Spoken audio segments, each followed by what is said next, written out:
أما بعد فأعوذ بالله من الشيطان الرجيم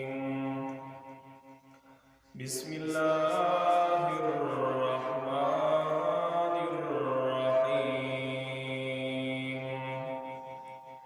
إن الله يأمركم أن تؤدوا الأمانات إلى أهلها وقال النبي صلى الله تعالى عليه وسلم لا إيمان لمن لا أمانة له ولا دين لمن لا عهد له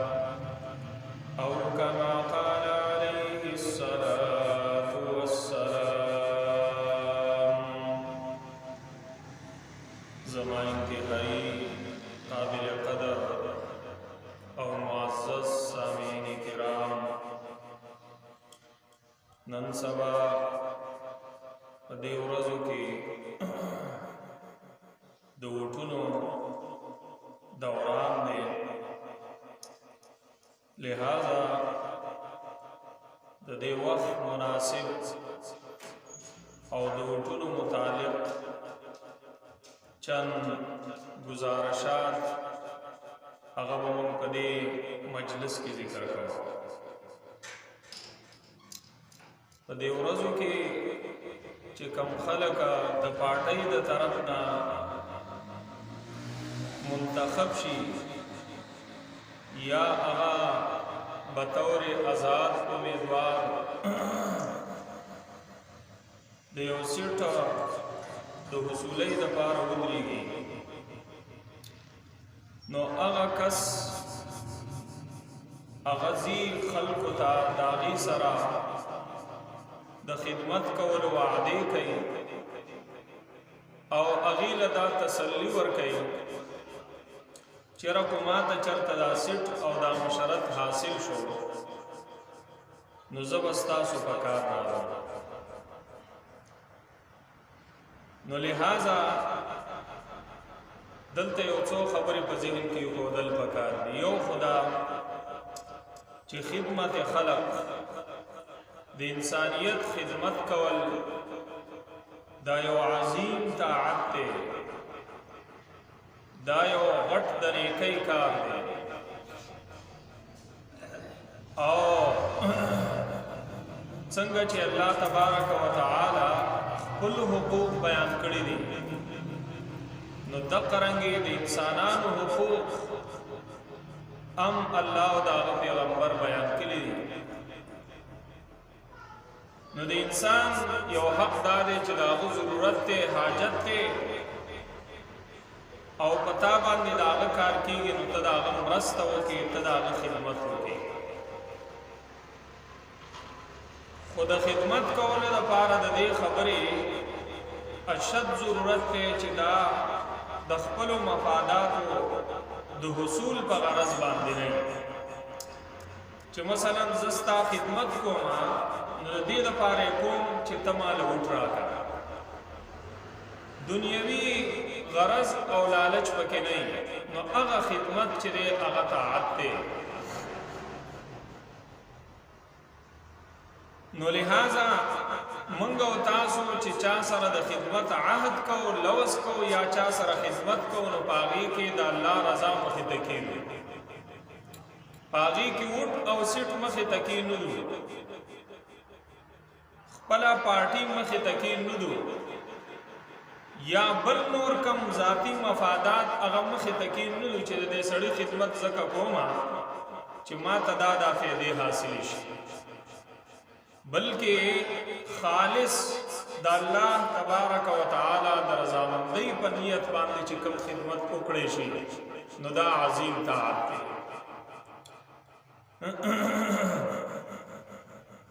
ځکه الله تبارک وتعالی د هغه خلکو چې هغه به جنت ته داخلیږي د هغو دا صفت ذکر کوي چې هغه د خلکو خدمت کوي داغی خیال سره. اللہ کو قرآن کے داغی تذکرہ کئی ويطعمون الطعام على حبه مسكينا ويتيما وأسيرا.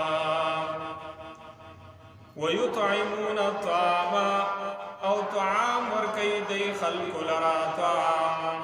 ويطعمون الطعام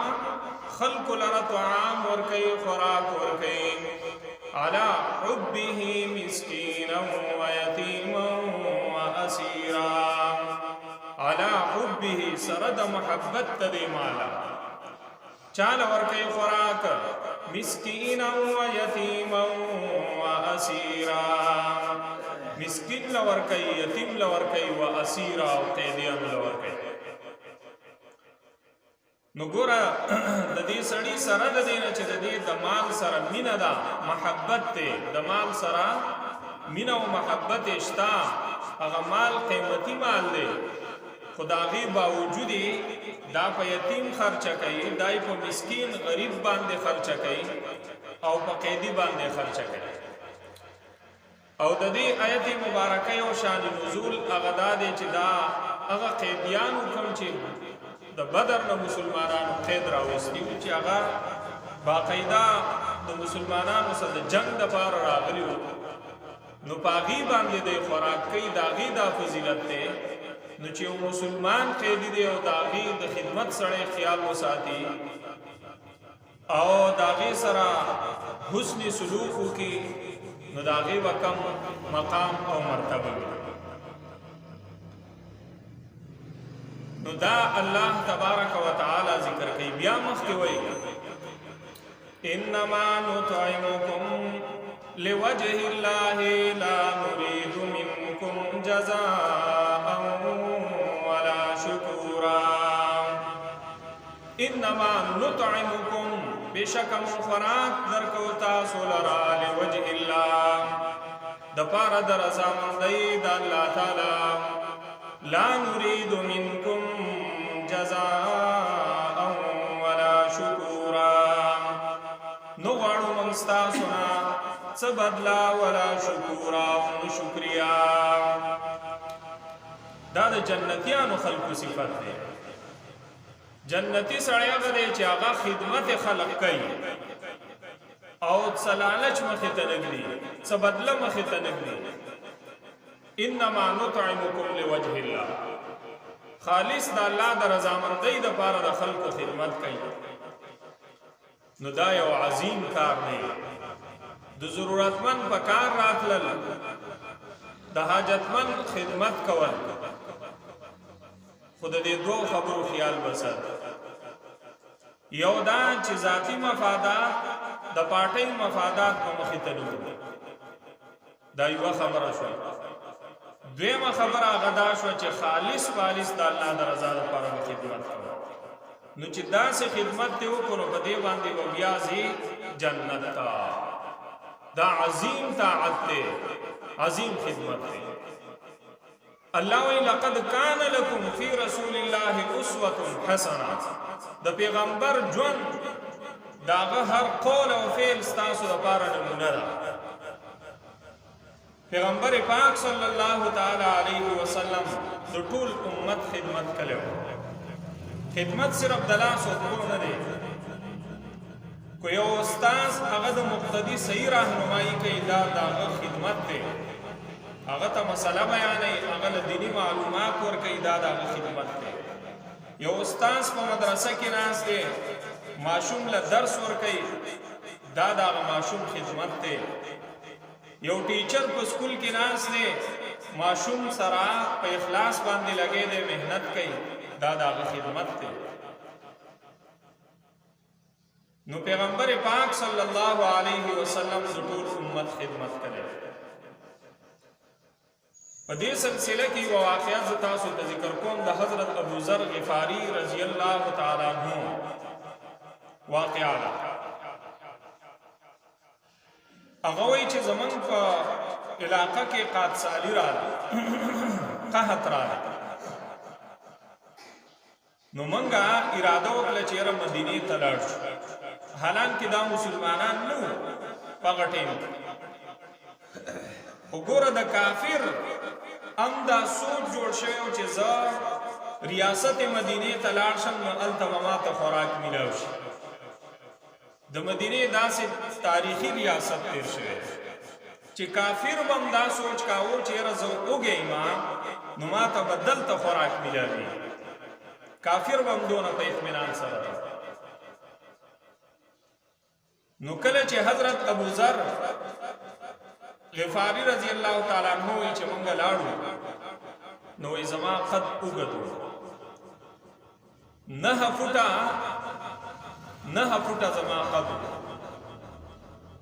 نبی علیہ السلام صحابو ته ویل چې میلمانه د ځان سره بوزي. صحابو میلمانه د ځان سره وان زه چا نه بیولم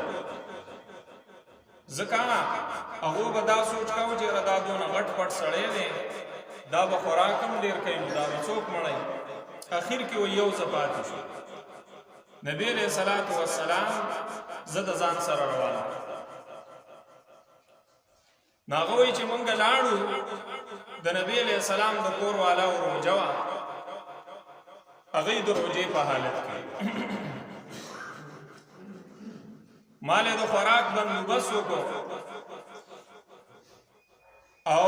شودې راوړو د یوې چیلۍ هغه ما وسکل زه وږی شوی وم ما د بلې راوړو هغه مې وسکل د بلې راوړو ان تر دې چې د 2 چیلو پی چې دی نو هغه ما وسکل. نو د هغه ډېرو شودو د څکلو د وجې نه چې شپه شوه نو زما خېټه خرابه شوه زما کپړې هم ګنده شوې او زما بستر هم خرابه شوه. دا د صحابي په خپله واقعه بیانوي د نبی علیہ السلام د خدمت. زما کپړې او بستر خرابه شوه. نبی علیہ السلام ته پته ولګېده نو نبی علیہ السلام راغی فغسلني حالانکه وی ولا نريد الايمان موږ په دې نیت او غرض نو راغلی چې موږ ایمان راوړو دلته. وی دا واقعا زما سپیش رااله نو نبی علیہ السلام چې رااله فغسلني زی په خپل لاسونو مبارک باندې صفا کړم زمای صفای وکړه. ګوره په دغه ټیم کې دا یو کافر دی وَأَزَّرَنِي بِإِزَارِ او خپل کپڑے نبی علیہ السلام مال راکړه. دا د پیغمبر پاک صلی الله تعالی علیه وسلم د خدمت کی وړو کې واقعا چې په دې کې زمونږ استادو د لپاره غټ درس پروت دی. د دې سړی نه د نبی علیہ السلام هیڅ لالچ نه او هیڅ امید نه او بیا یو کافر سړی داغه نبی علیہ السلام داسې بیلوس خدمت وکړو. نو شریعت تا ته وایي چې ته خدمت کوه خو د پارټۍ د سپورټ لپاره چا سره د خدمت وعده وکوه. د اوټ د حصول لپاره د چا سره د خدمت وعده مکوه. بیلوس خدمت کوه. کم سړی چې د خدمت حقدار دی د دین علاوه تداغه سره خدمت کوه. د دې خدمت دا برکت دی چې دغه چیز دنیوي مقاصد دنیوي فائدې به تاسو د دې خدمت حاصلېږي. اخروی فائدې خودی دي خو د دې سره به ستا د دنیا مفاد هم حاصل شي. ځکه هغه د 3 کسانو واقعه مشهوره ده. د متفق علیه روایت دی د امام بخاری او امام مسلم چې هغه راووتل سفر روان چې شپه شوه ضرورت ورته راغلی او په غار کې پناه واخیسته. نو چې غار کې پناه واخیسته ګټ پرې راغلی د غر او د غار خولې بنده کړه. نو هغې ویل چې یاره اوس موږ هېڅوک هېڅ طاقت داسې نشته چې موږ خلاص کړي ځکه په خپله ګټ خوځولی نه شو. په هغه وخت کې د ټلیفون او داسې د رابطې وسایل وونه چې خلک یې خبر کړي نو شړه کې پراته دي او غار پسې بند شو د مرګ او ژوند په کشمکش کې.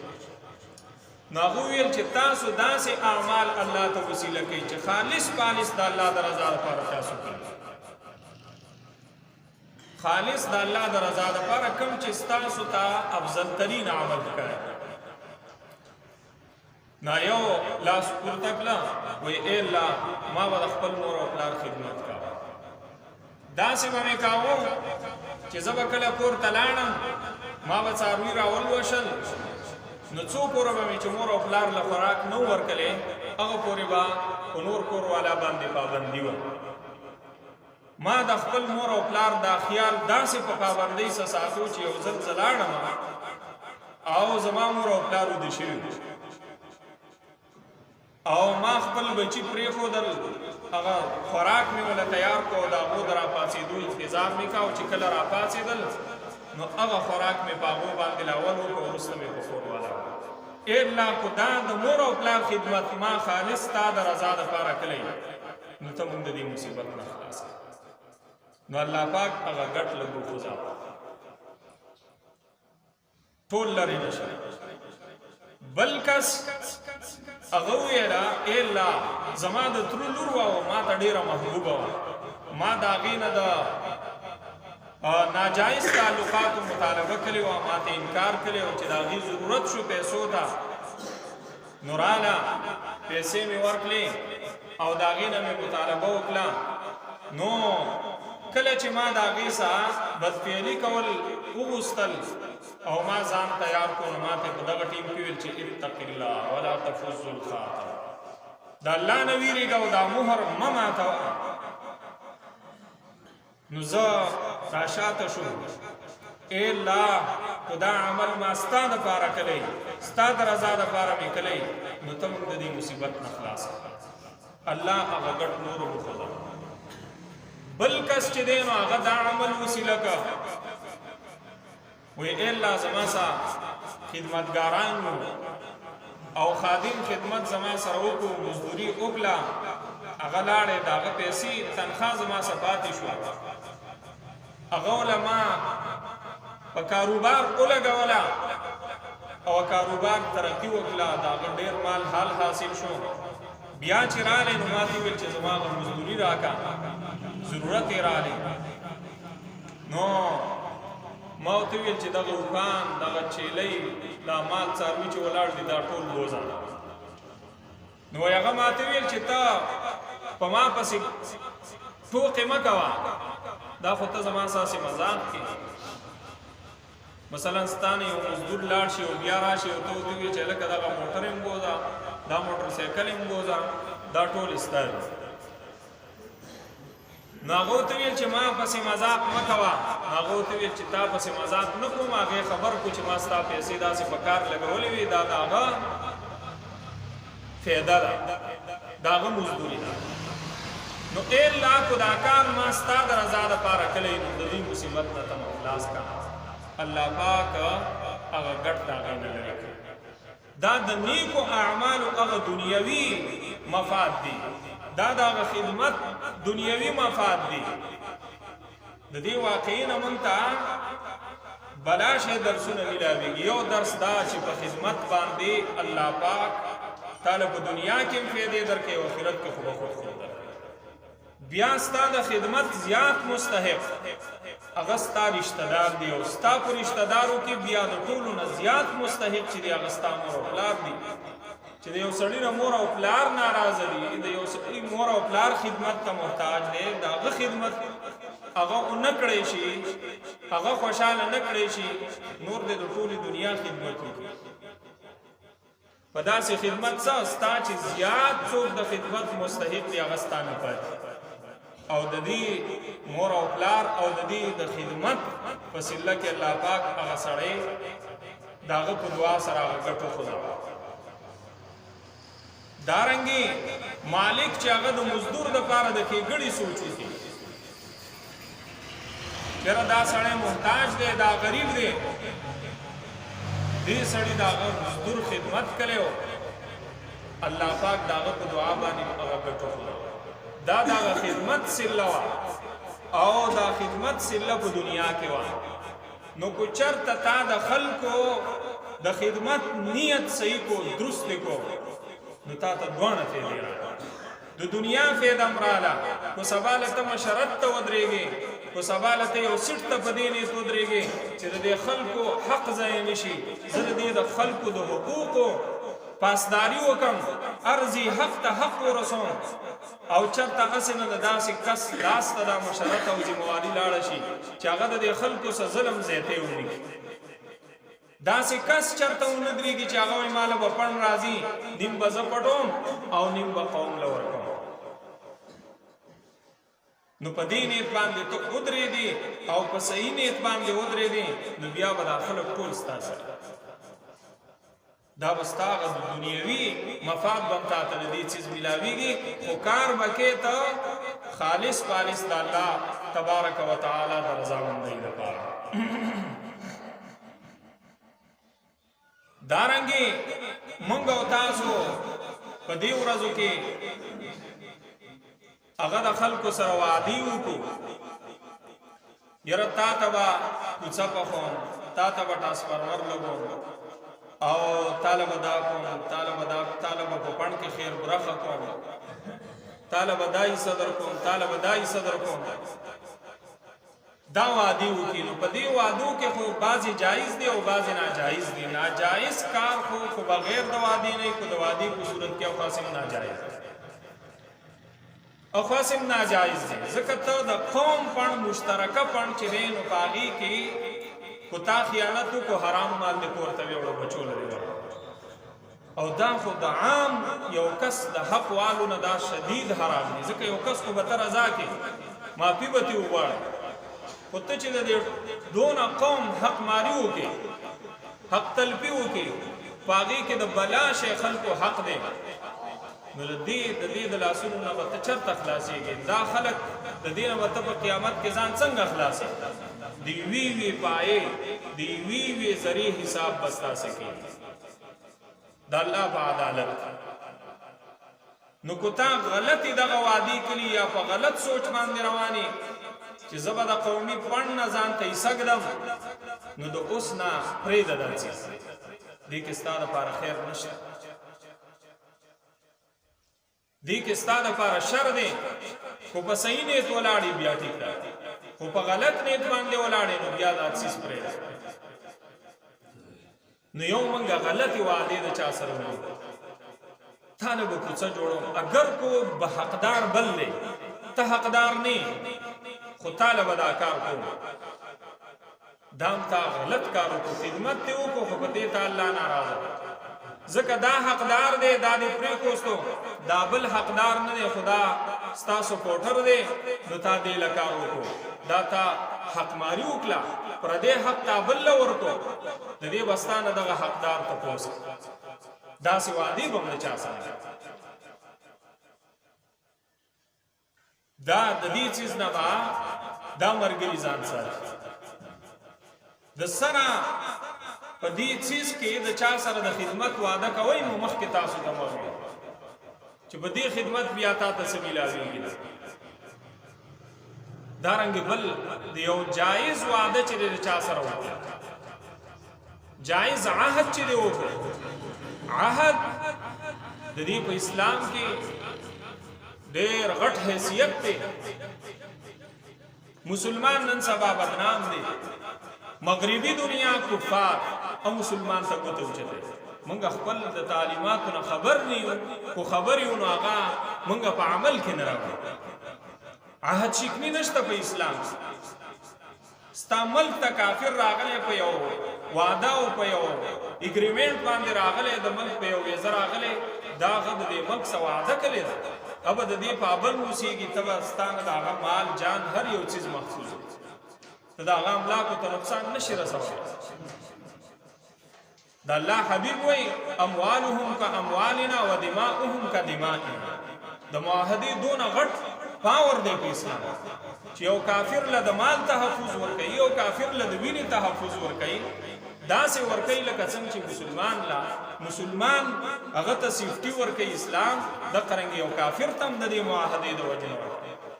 ته کو لاړ شې بار ملک ته په ویزه باندې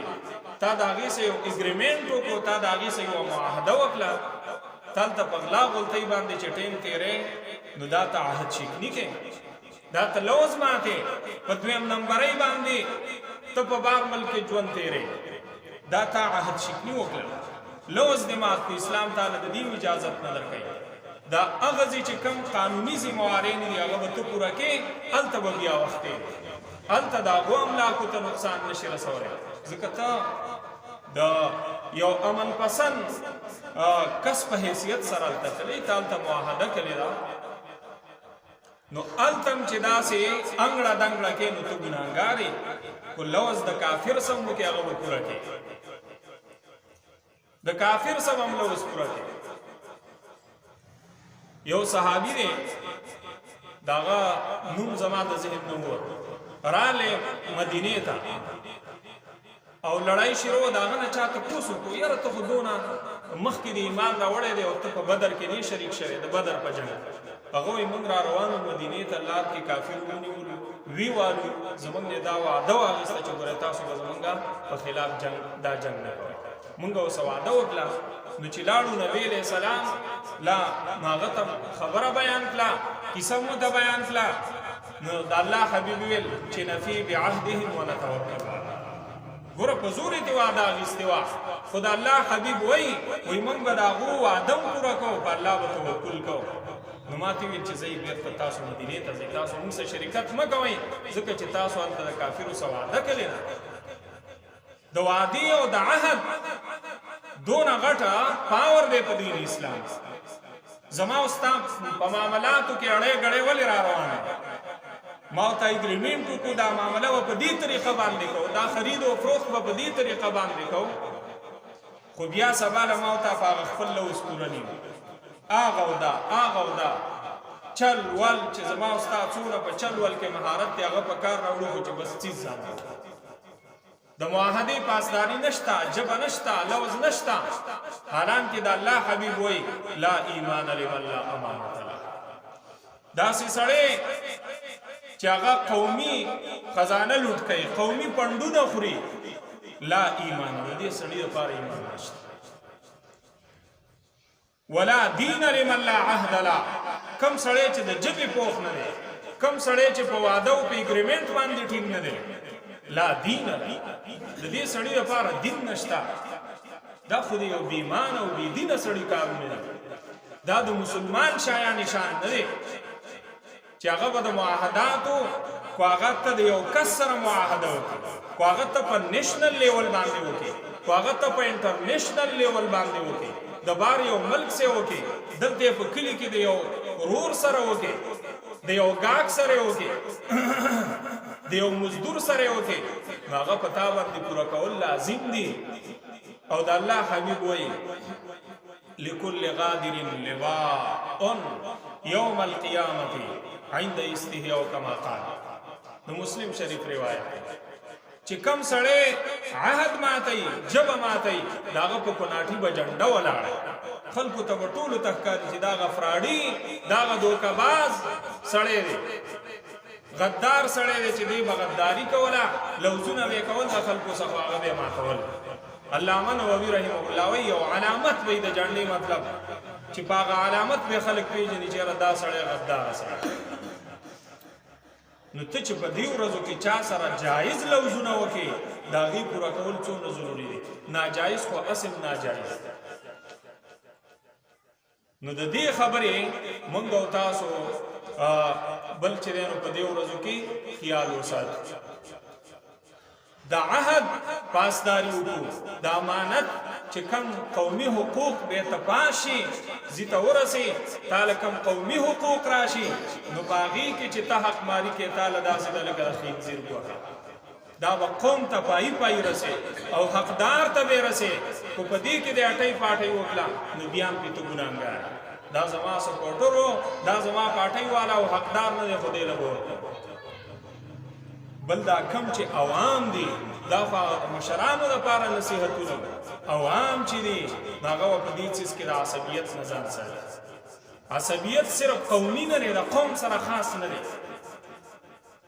عصبیت صرف د قوم سره خاص نه دی چې دا د جاهلیت ناره ده، حرام دي، ناجایز دي. عصبیت دې ته وایي چې زما پاټۍ ده او په دې خبره کې 100% په غلطه ده، خو چونکې زما پاټۍ ده نو زه به د دې تایید کوم. دا عصبیت دی، دا ته د حرام ارتکاب کې سخت ګناه.